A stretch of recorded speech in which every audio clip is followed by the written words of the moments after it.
নমস্কার, আমি সুরজ। আপনাদের জানাই এক্সপ্লোরার সুরজ ইউটিউব চ্যানেলে স্বাগতম। আগের পর্বে আমরা দিল্লিতে অবস্থিত হুমায়ুনের সমাধিস্থল দেখেছি, যা একটি ইউনেস্কো ওয়ার্ল্ড হেরিটেজ সাইট। যারা দেখেননি, ডেসক্রিপশনে লিঙ্ক দেওয়া থাকলো, অবশ্যই দেখে নেবেন। যারা আমাদের রেগুলার ভিডিও দেখেন তারা জানেন আমি দিল্লি ভ্রমণের জন্য দিল্লিতেই থাকছি, আর সেই জন্যই আজকের যাত্রাও শুরু নিউ দিল্লি স্টেশন থেকে। তবে আজ আমার ডায়েরিতে দিল্লি ভ্রমণ নয়, আজ লিখতে চলেছি উত্তরপ্রদেশে অবস্থিত বেশ কিছু স্থান দর্শনের কথা। ঐতিহ্যশালী এই ঐতিহাসিক স্থানগুলির স্থাপত্য বর্ণনা করে মুঘল সাম্রাজ্যের সম্রাটদের ইতিহাস। সেই কারণে প্রাতঃ সকালে মেট্রো ধরে পৌঁছে গেলাম নিউ দিল্লি স্টেশনে। আজ দিল্লিতে প্রথম লোকাল ট্রেন যাত্রা। দিল্লি থেকে আগ্রা পর্যন্ত আজকের যাত্রা সঙ্গী তাজ এক্সপ্রেস, ট্রেন নম্বর 12280। আজকের যাত্রাপথ 194 কিলোমিটার। প্রচুর ভিড় অতিক্রম করে ফাইনালি ট্রেনে চেপে পড়লাম। কিছুক্ষণ পর ঠিক 7টা নাগাদ ট্রেন চলতে শুরু করলো। আপনারা হাওড়া, শিয়ালদা, কলকাতা থেকে বেশ কিছু ট্রেন পেয়ে যাবেন আগ্রা ক্যান্টনমেন্ট আসার জন্য।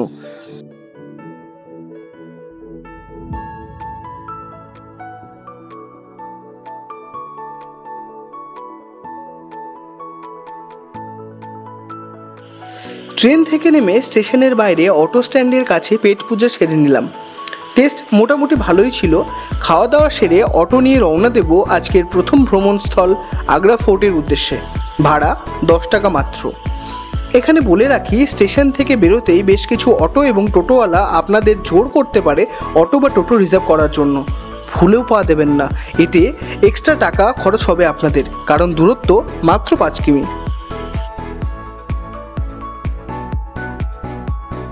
পৌঁছে গেলাম আগ্রা ফোর্টে।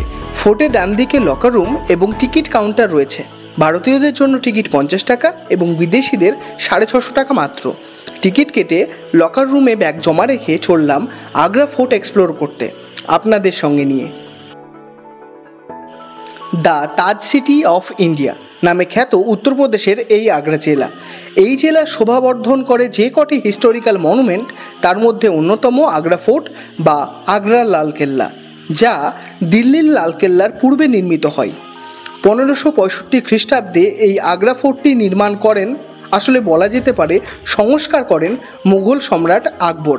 পরবর্তীতে দুর্গের ভেতরে মার্বেলের কাজ করান সম্রাট শাহজাহান। এটি আজকের ভ্রমণের প্রথম ওয়ার্ল্ড হেরিটেজ সাইট, যা 1983 সালে অন্তর্ভুক্ত হয়। দুর্গের ভেতরে প্রবেশ করার পর প্রথম স্থান জাহাঙ্গীর মহল। আসলে এই মহলটি নির্মাণ করেন সম্রাট আকবর তার হিন্দু স্ত্রীদের জন্য। এটি আকবরের শাসনামলে প্রাচীনতম টিকে থাকা ভবনগুলির মধ্যে একটি।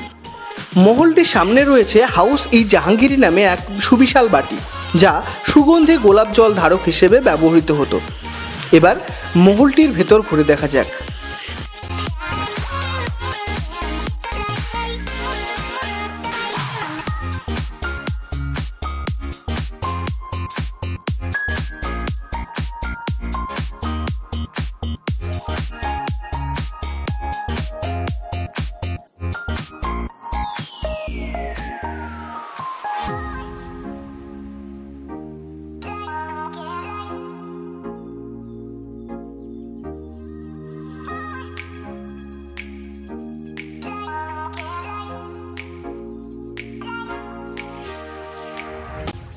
এই মহলের বারান্দা থেকে তাজমহল স্পষ্ট দেখা যায়, শুধু শর্ত ধোঁয়াশাবিহীন রৌদ্রোজ্জ্বল দিন হতে হবে।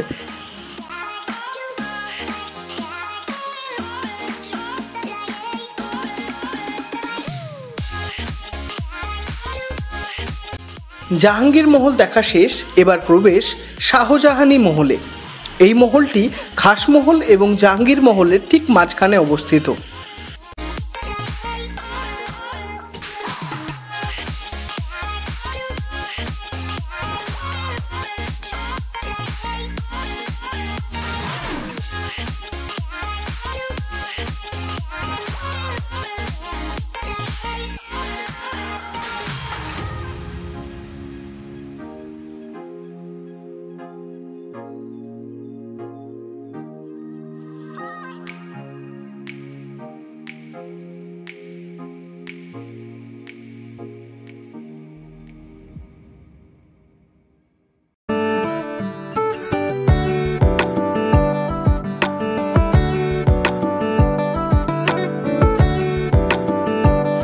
সম্রাট শাহজাহান দ্বারা নির্মিত সাদা মার্বেলের এই প্রাসাদ খাসমহল, যা নির্মিত হয় 1631 থেকে 40 সালে, যা ছিল শাহজাহানের ব্যক্তিগত প্রাসাদ। এটিকে আগ্রা ফোর্টের সবচেয়ে সুন্দর ভবন বলেও মনে করা হয়। এতে ধ্রুপদ ফার্সি এবং ইসলামিক প্রভাব দেখতে পাওয়া যায়। পরবর্তীতে দুই কন্যা বসবাস করতে শুরু করলে এই মহলটির নাম হয় আরামগাহ-ই-মুকদ্দার। এই মহলের একপাশে যমুনা নদী এবং ঠিক সামনে আঙ্গুরি বাগান রয়েছে।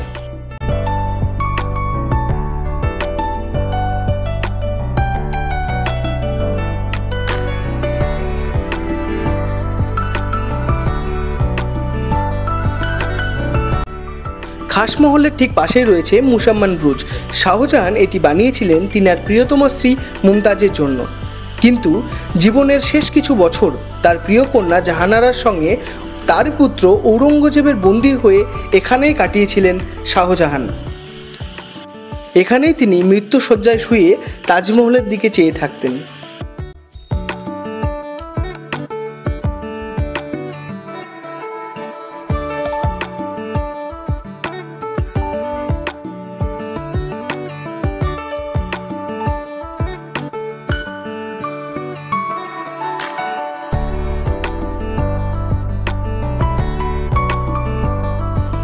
এই স্থানগুলি দেখে নিয়ে চললাম মিনা মসজিদ এবং আঙ্গুরি বাগ দেখার উদ্দেশ্যে।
বাগানে দাঁড়িয়েই স্থাপত্যগুলি পুনরায় দেখে নিলাম।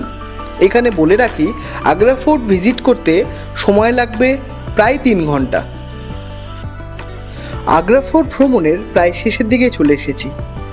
সেই স্থাপত্য সাধারণ মানুষের সাথে সাক্ষাৎ করার জন্য শাহজাহানের দ্বারা নির্মিত শাহজাহানের দরবার দিওয়ান-ই-আম।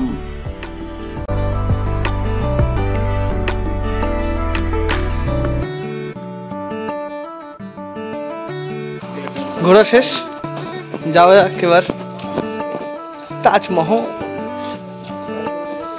আগ্রা ফোর্ট ঘোরার পর্ব সমাপ্ত করে ব্যাগ কালেক্ট করে মাত্র 10 টাকার বিনিময়ে অটো করে পৌঁছে গেলাম অন্য একটি ওয়ার্ল্ড হেরিটেজ সাইটে, যার কারণে আগ্রাকে দ্য তাজ সিটি বলা হয়ে থাকে। ভারতীয়দের জন্য টিকিট প্রাইস 50 টাকা। কিউআর থেকেও আপনারা চাইলে অনলাইনে টিকিট বুক করতে পারেন। সিকিউরিটি চেক ক্লিয়ার করে খানিকটা হেঁটে পৌঁছে গেলাম তাজের মেন দরজার সামনে। সপ্তম আশ্চর্যের এক আশ্চর্য হলো এই তাজমহল, যা শাহজাহান তার প্রিয়তমা স্ত্রীর সমাধির ওপর নির্মাণ করেছিলেন। আর্কিটেক্ট ছিলেন উস্তাদ আহমেদ লাহোরি। ভেতরে মিউজিয়ামের প্রবেশের সময় সীমা হলো সকাল 10টা থেকে বিকেল 5টা। প্রবেশ করতে চাইলে টিকিট কাউন্টার থেকে পূর্বেই এর টিকিট কেটে নিতে হবে। টিকিট মূল্য 250 টাকা। তাজমহলের ইতিহাস কম বেশি সকলেরই জানা, তাই চলুন একসাথে তাজমহলের অপরূপ সৌন্দর্য উপভোগ করি। এই ভ্রমণ সংক্রান্ত কোনো তথ্য আপনাদের জানতে চাওয়ার থাকলে বা ভিডিও সম্পর্কিত কোনো মতামত ব্যক্ত করার থাকলে আপনারা কমেন্ট বক্সে অবশ্যই জানাবেন।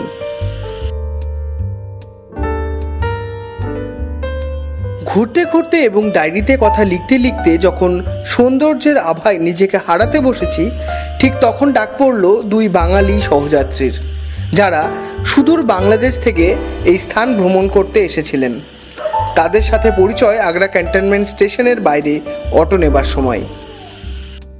সুরাজ চ্যানেলটিকে সাবস্ক্রাইব করে দাও, লাইক করে দাও, কমেন্ট শেয়ার করে দাও। Yes, thank you.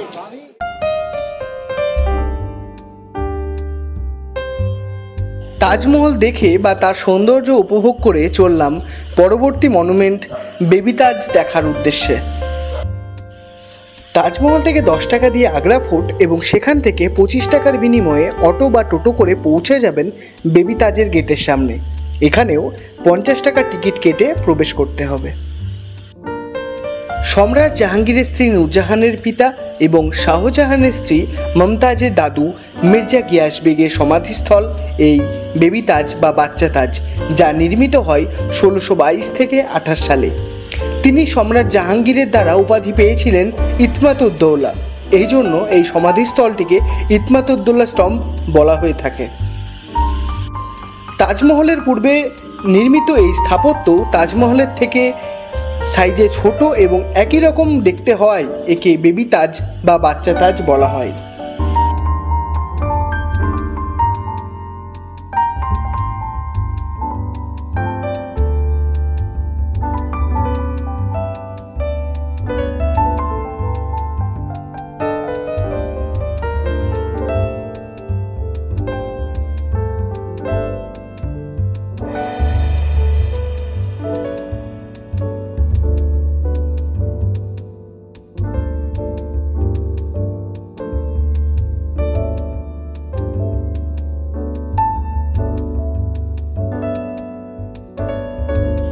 আজকের ভ্রমণ এখানেই শেষ।